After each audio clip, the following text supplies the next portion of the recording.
If you're currently using the Microsoft Excel and you're unable to modify cells because they are locked, here's a video tutorial that you can follow on how to lock or unlock cells in the program. So the first thing you have to do is launch the Microsoft Excel on your device and open the worksheet you're currently working on.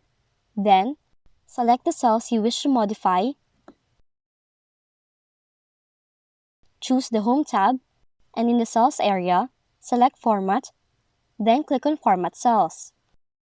Now on the window, select the Protection tab and uncheck the box for Lock option to unlock the cells, or can also check the checkbox to lock them. Once done, select OK to apply the changes. But as the dialog box says, locking cells or hiding formulas has no effect until you protect the worksheet.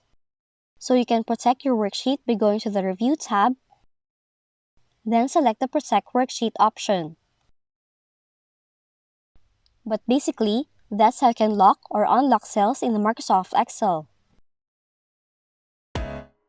If you found this video helpful, kindly like and subscribe. You may also click and turn on the notification bell so you can be notified from whenever we release new videos.